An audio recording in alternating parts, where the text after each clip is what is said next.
Thank you. Thank you, everybody. I am thrilled to be here in the great state of Kentucky and the beautiful city of Louisville.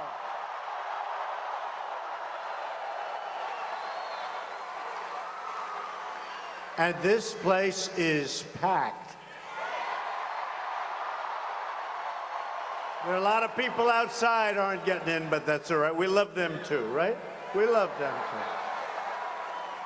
We're in the heartland of America, and there is no place I would rather be than here with you tonight.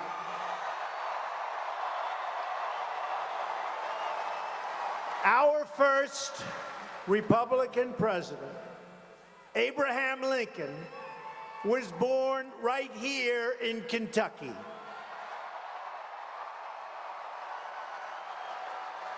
That's not bad. The legendary pioneer, Daniel Boone, helped settle the Kentucky frontier. And the great 19th century American statesman, Henry Clay, represented Kentucky in the United States Congress. Henry Clay believed in what he called the American system and proposed tariffs to protect American industry and finance American infrastructure. I'm honored to be here today with many of your tremendous modern-day leaders. We're joined tonight, and I want you to give him a nice hand, because he's on our side. Got to take good care of our people, right? And he's got a lot of power for the people of Kentucky. By our Senate Majority Leader, Mitch McConnell. Where is he? Come here, Mitch. Thank you, Mitch. How are you doing, Mitch? Hey, Mitch, we gonna be okay? Everything good? That health care is looking good? Good, thanks, Mitch. And we're also very lucky to have in my cabinet our Secretary of Transportation, the wonderful Elaine Chao. Working with Secretary Chao, we're going to rebuild the crumbling infrastructure of the United States. It's time, right? It's time. It is time. After spending trillions and trillions of dollars overseas, it is indeed time. We are going to start taking care of our country.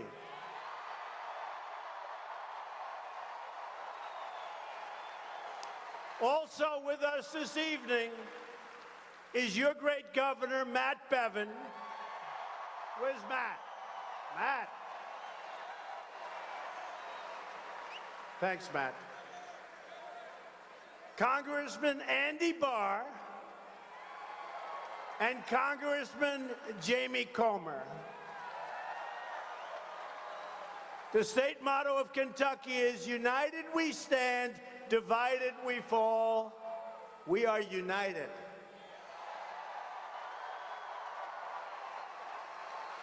Somebody from the fake media the other day asked me a question.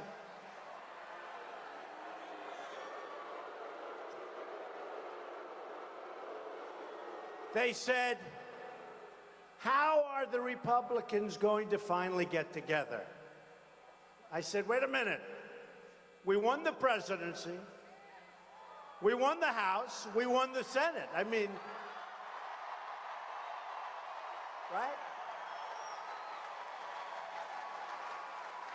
Actually, he was a nice guy that asked the question, but I was sort of thinking that was an interesting question because we've just about never been on a streak like this. I think 1928, a long time ago. And we're going to get a lot of things done. And then we're going to get to truly one of my favorite things. It's called reducing taxes.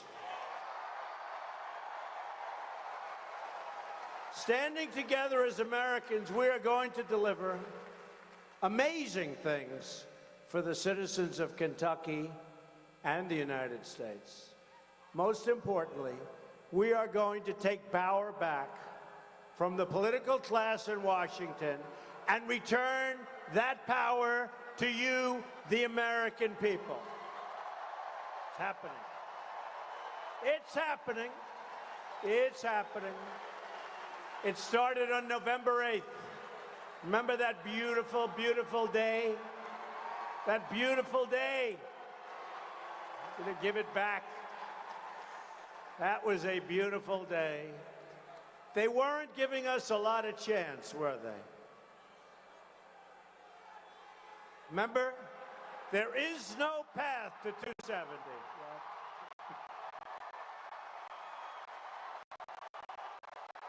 Remember the line? And, you know, for the Republicans, the Electoral College was very, very hard to win.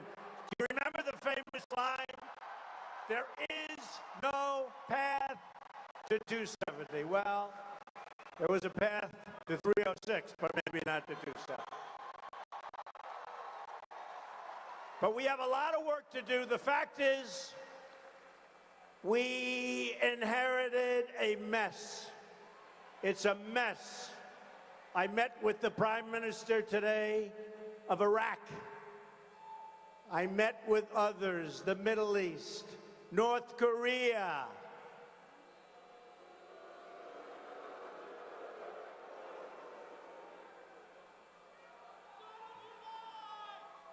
North Korea. I'll tell you what's happening there is disgraceful and not smart at all. So many different problems. And I'll tell you, you see what's happening with the economy. We picked up $3 trillion in value, and our companies are bringing people back to work. We have to take on every special interest that has profited from the, and I don't mean like a little bit, I mean really terrible trade deals, horrible trade deals. Last year, our country lost almost $800 billion in trade. Not going to happen anymore, folks. Not going to happen anymore. Uncontrolled immigration, you see what's going on there? That's happening quickly. Got a little problem with the courts not wanting to give us the decisions that should be given, but we're going to win it. And a financial system stacked against the American people. These entrenched interests will do anything they can to keep the broken system in place, but they will fail, and we will win because we are fighting on this side of our great American heritage.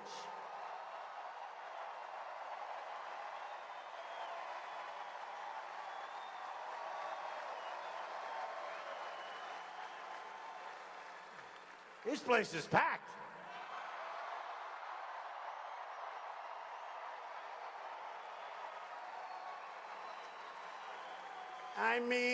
I don't want to say this.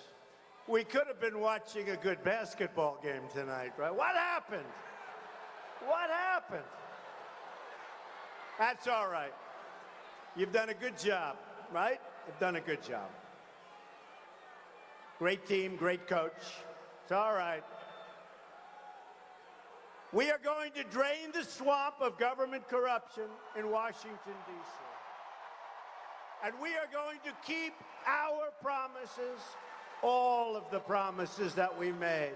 We are going to massively reduce your taxes. We are going to reduce very substantially rising crime and support the incredible men and women of law enforcement. We're going to bring accountability to the VA and take great care, finally, of our great veterans.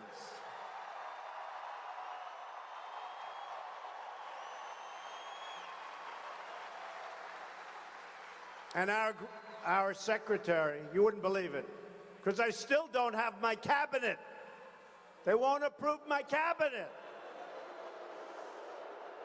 There is a lot of division and a lot of bad stuff going on in this country. But I'll tell you, David, we love David.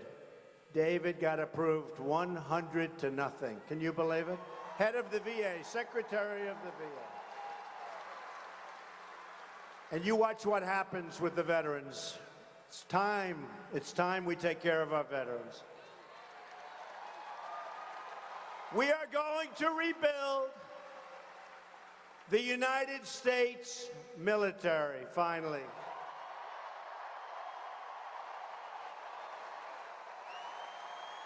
I proposed a budget that calls for one of the largest increases in defense spending history, and we need it. We need it. Got a lot of bad actors out there, folks, right? That's time also. And it's also jobs, because we're going to make this equipment right here in the USA. And we believe in 3 crucial words: peace through strength.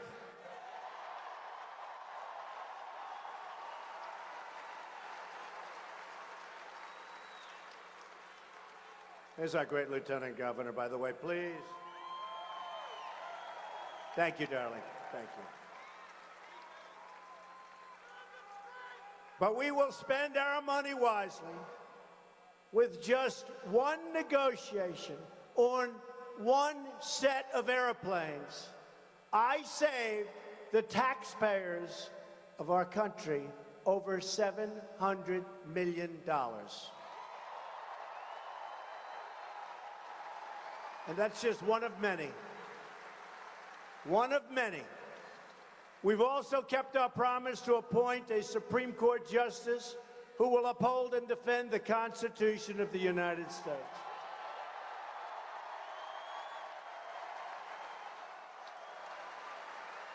Judge Neil Gorsuch's hearing is now underway in the Senate, and I urge members of both parties to swiftly approve his nomination. He is an outstanding man from an outstanding family with an unbelievably wonderful wife. They should approve. There's another promise that is deeply important to me, and I know it is deeply important to you. We are going to put our coal miners back to work.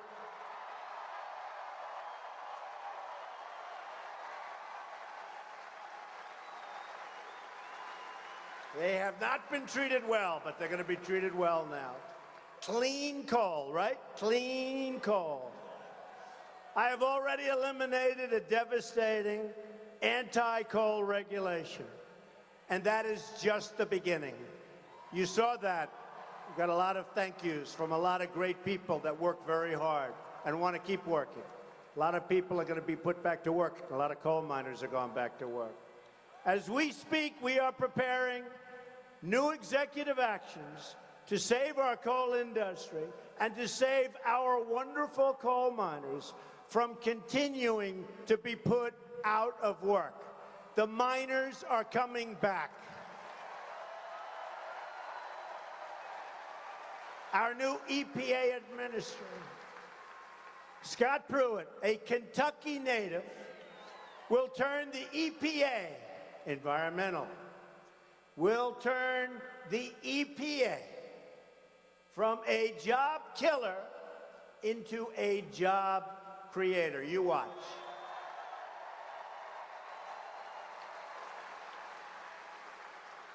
Since my inauguration, we've already added nearly 500,000 new jobs. And that's, believe me, just the beginning. Just the beginning.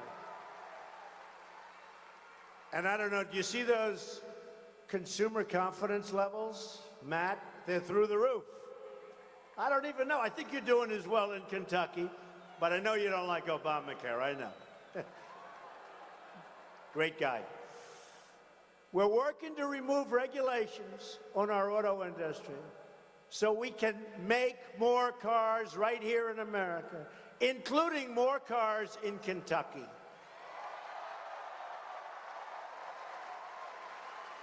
We've wiped out many, many unnecessary regulations, and that's just the beginning.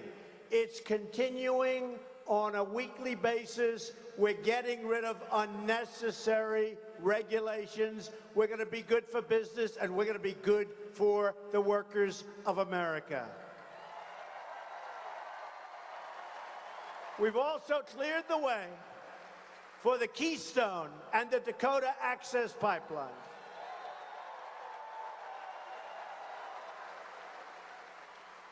And as I was signing it, I said, where are they getting the steel? Where? And I said, you know what? If people want to build pipelines in the United States, they should use American steel, and they should build it and create it right here. That pipe is going to be manufactured right here.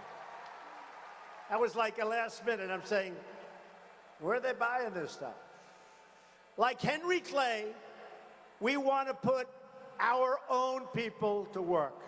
We believe in two simple rules: buy American and hire American. So as you folks all know, Henry Clay was the legendary Kentucky politician who became the 8th Speaker of the House in 1811.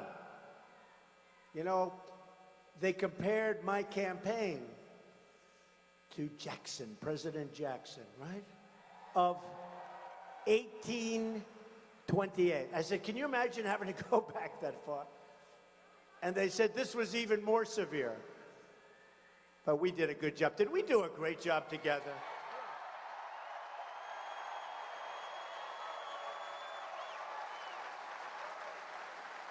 1828, that's a long time ago. Oh, boy. And he was a good president, right? He was a good president. Clay was a fierce advocate for American manufacturing. He wanted it badly. He said very strongly, free trade, which would throw wide open our ports to foreign production without duties, while theirs remain closed to us. That was his quote. He knew all the way back, early 1800s. Clay said that trade must be fair, equal, and reciprocal. Boom. He said fair, equal, and reciprocal. I'm talking about reciprocal trade. Reciprocal. I mentioned that the other day to a group in my office. We're going to be doing some trade deals as soon as we get the health care finished. Oh, I'm looking forward to these trade deals. They're the ones, oh, there's going to be no ambiguity. But I use the word reciprocal. You know, Harley-Davidson makes great motorcycles. They were in my office. They were in my office. And they came in. I said, how you doing? Great.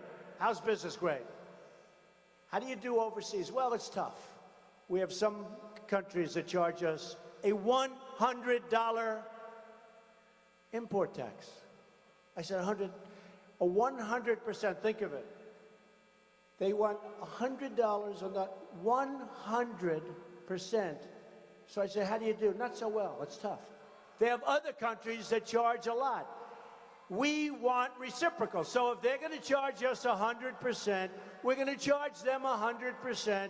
And you know what's going to happen? They're going to bring their 100% down to nothing like we charge. We can't allow that to happen. We can't allow that to happen. In explaining his American system, Clay argued that the sole object of the tariff is to tax the produce, and remember, to tax the produce of foreign industry with the view of promoting American industry. For too long, our government has abandoned the American system. Since NAFTA was approved in 1994, the worst trade deal ever made by any country, I think, in the world, America has lost nearly 1/3 of its manufacturing jobs. Do not worry. We are starting on NAFTA very soon. You know, I've only been there for, what, 52 days, right? Somebody said to me, when are you starting on NAFTA? I said, wait a minute, I did this. I've knocked out unbelievable numbers of regulations. We're negotiating much better deals, these terrible deals that were made. I've been here like 51 days. Give me a chance. Oh, I look forward. We're going to do something with NAFTA that you are going to be very, very impressed with. That's going to be an easy one, folks. That's going to be an easy one. Since China joined, and it's another beauty, the World Trade Organization in 2001, the United States has lost many more than 60,000 factories. We sacrificed our own middle class to finance the growth of foreign countries. But those days, ladies and gentlemen of Kentucky, are over. Is that okay? Those days are over. It's crazy. You know what that is? Much more than 60,000 factories. You know what that is? It's like, I said, if you have a map, how do you put that many dots in the map, right? More than 60,000 factories, but they're all coming back. You see them coming back. You see car companies that we're going to build elsewhere, and now they're saying that because of Trump, we're going to build in Michigan, we're going to build in Ohio, we're going to build in Kentucky. They're saying it loud and clear.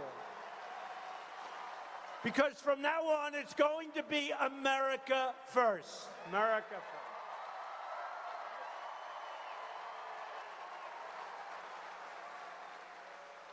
We will be, I promise you, a rich nation once again.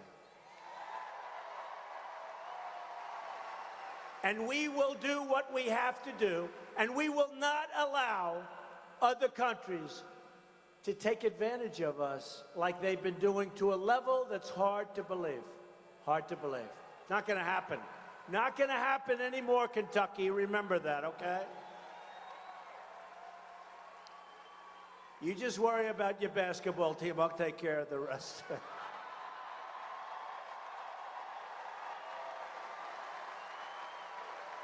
But to be a rich nation, we must also be a safe nation. That is why I am following through on my promise to secure, protect, and defend the borders of the United States.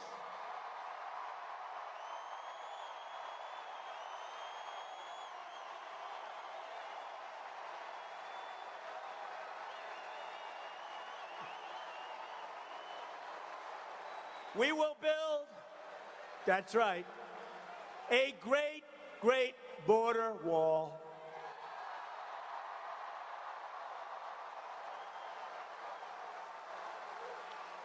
And you know, it's already out to bid. You've probably been reading tremendous numbers of bidders. What does that mean when you have a lot of bidders? It means we're going to get it for the right price, okay? Believe me. And we will stop the drugs that are pouring into our country and poisoning our youth and plenty of others. To stop the drugs. A lot of them are coming in from the southern border. Since the day of my election, we've already cut illegal immigration at the southern border by 61%. Think of that. 61% that we haven't started. And the courts are not making it easy, folks. They're not making it easy. Terrible. 61%. During the campaign, as I've traveled all across this great country, I met with many American families whose loved ones, sons and daughters, husbands and wives, were viciously killed by illegal immigrants. Incredible. Incredible. These amazing American lives were stolen because our government refused to enforce our already existing laws.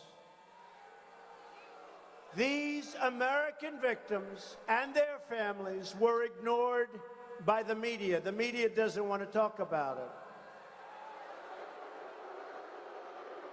They don't want to talk about it. They were ignored by the consultants. They were ignored by Washington.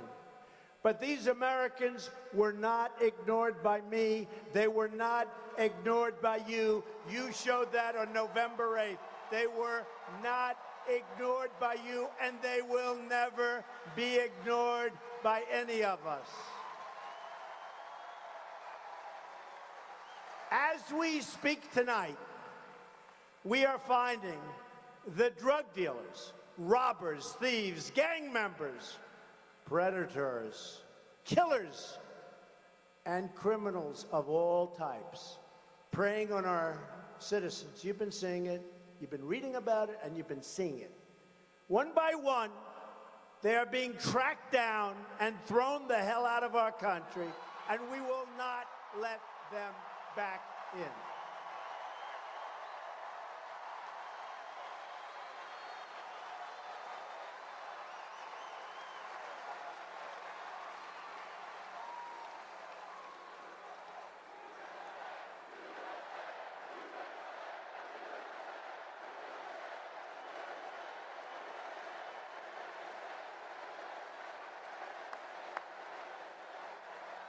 We are also working to protect our citizens from terrorism.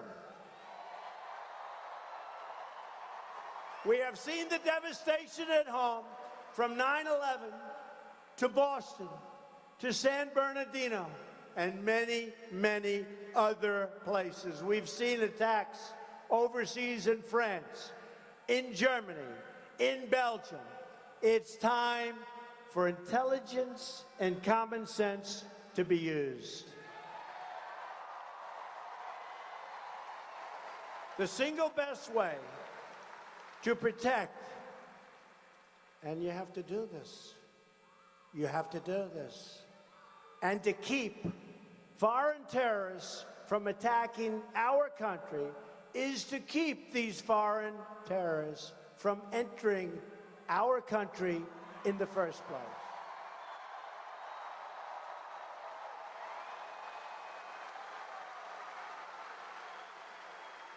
And we will stop radical Islamic terrorism. We will stop it. Not going to let it happen. Not here. Not going to let it happen. Finally, we want a very big tax cut, but cannot do that until we keep our promise to repeal and replace the disaster known as Obamacare. And we're going to be working very closely with our leader, Mitch McConnell, to get that job done. Paul Ryan, everybody, they're going to be working very hard. And Congressman Andy Barr and Jamie Comer, I have to thank them for their help and their support as we move toward the crucial House vote on Thursday. The 7th anniversary of Obamacare's very painful passage. This is our long-awaited chance to finally get rid of Obamacare. It's a long-awaited chance. We're going to do it. We're going to do it. What's the alternative? The alternative is what you have. What you have is nothing. The worst, it's the big lie. And remember this, so true. I happen to like a lot Senator Rand Paul. I do. I do. I like him. It's good. He's a good guy. And I look forward to working with him so we can get this bill passed in some form so that we can pass massive tax reform, which we can't do until this happens. So we got to get this done before we can do the other. In other words, we have to know what this is before we can do the big tax cuts. We got to get it done for a lot of reasons, but that's one of them.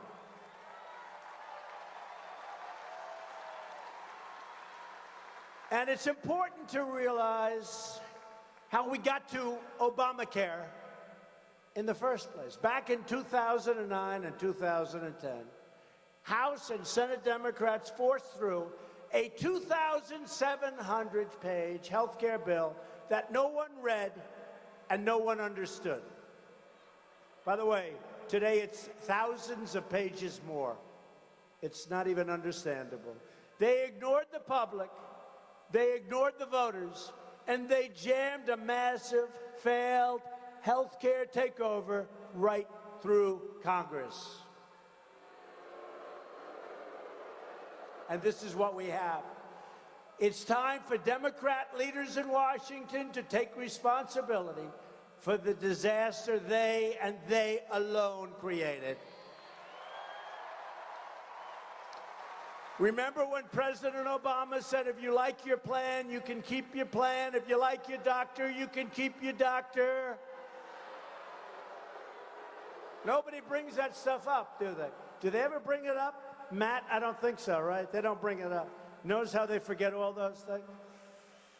Or when the architect of Obamacare said the law was passed because of the stupidity of the American voter. Or Bill Clinton on the campaign trail. Oh, he must have had a tough night when he went home that night. Called Obamacare the craziest thing in the world, where people wind up with their premiums double and their coverage cut in half. Bill Clinton said that, the craziest thing in the world. Or the Democratic governor of Minnesota, who said the Affordable Care Act is no longer affordable. It's been one broken promise after another. People have been kicked off their plans, and their premiums have increased by double and triple digits. Arizona up 116%. By the way, insurance companies in a great state known as Kentucky, have you ever heard of it? Are in tremendous trouble, will be fleeing, and we're going to save it all. We're going to save it all. Tremendous trouble. It's a disaster. In fact, to counter my speech 2 weeks ago in Congress, I don't know, did anybody see that speech? They used the former governor of Kentucky. And the plan doesn't work in Kentucky. But Matt will save us. Many of our best and brightest are leaving the medical profession entirely because of Obamacare. Obamacare has been a complete and total catastrophe, and it's getting worse and worse by the day. And yet you watch the fake media, the fake news, and they try and build it up. It's a disaster, fellas. It's a disaster.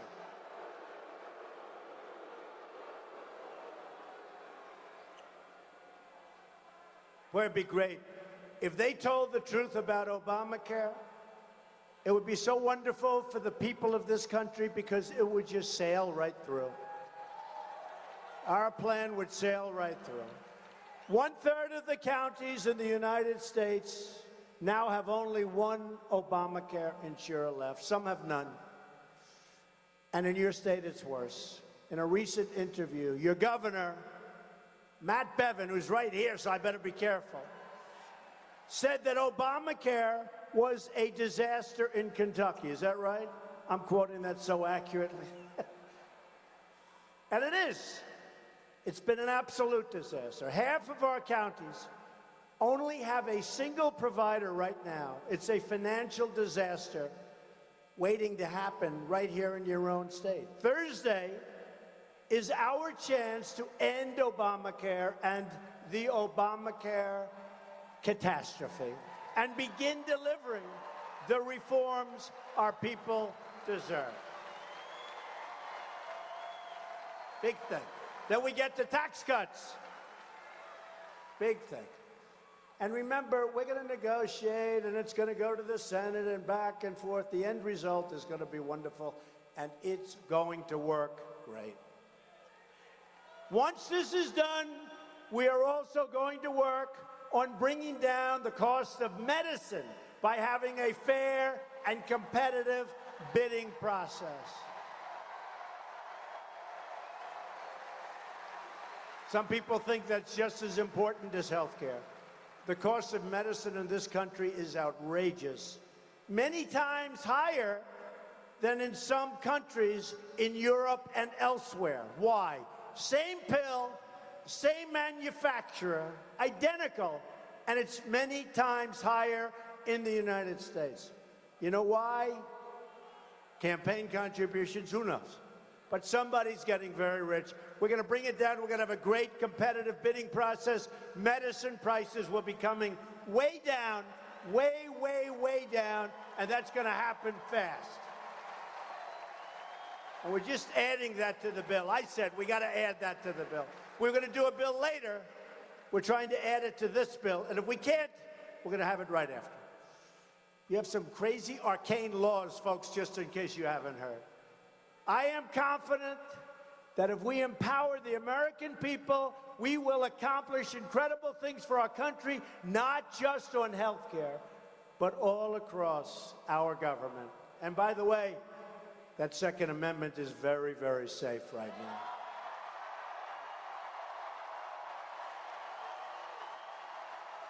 I promised. I said we're going to save the Second Amendment. I promise you. We are going to save the Second Amendment. It's very, very safe. Would not be in good shape if a certain other person won this election, I can tell you. You'd not be happy. And if they came to make a speech, 250 people would have showed up. A new spirit of optimism is sweeping across our land, and a new national pride is swelling our hearts and stirring our souls. So true. Just imagine what we could accomplish if we stand together as a united American people. Our economy will be unleashed, and millions will be lifted from welfare to work. Gotta work, gotta work. They're gonna love it. They're gonna love it. From welfare to work. Our children will grow up in safe communities, and they will be educated in schools that teach them to love our country and its values.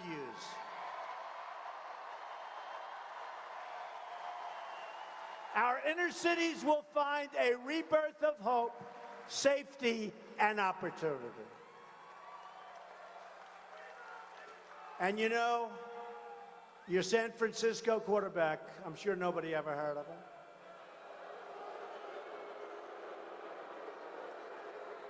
I'm just reporting the news. There was an article today.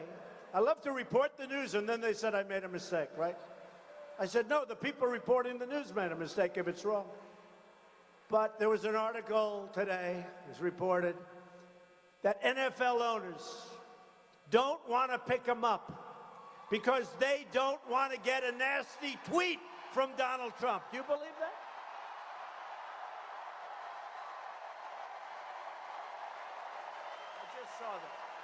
I just saw that. I said, if I remember that one, I'm going to report it to the people of Kentucky. Because they like it when people actually stand for the American flag, right?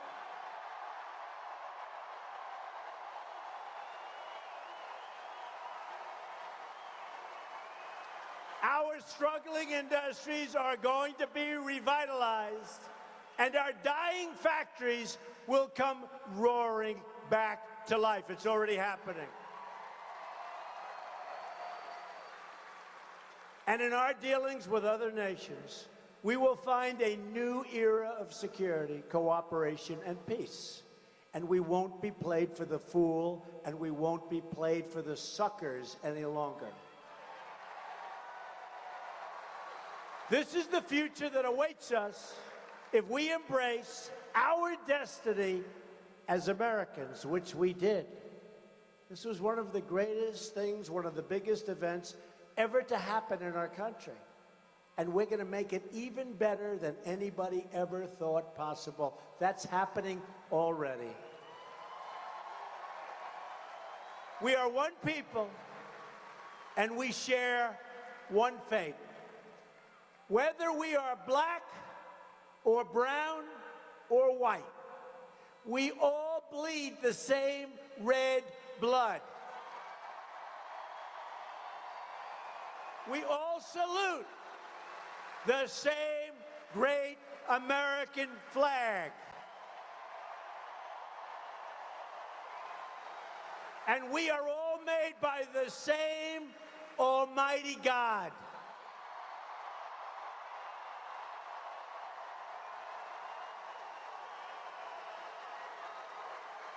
As long as we remember these truths, we will not fail. Nobody can beat us. Nobody.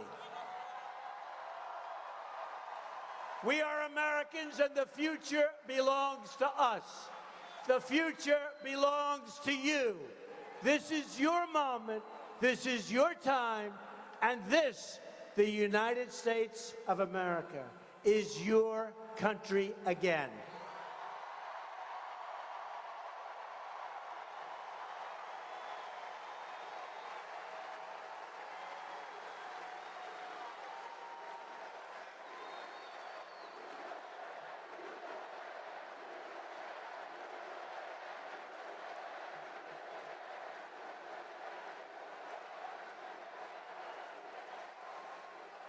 So with hope in our souls and patriotism in our hearts, let us now recite these words. Are you ready? Together, we will make America strong again. We will make America wealthy again. We will make America proud again. We will make America safe again. And we will make America great again. Thank you, Kentucky. God bless you. Thank you. Thank you.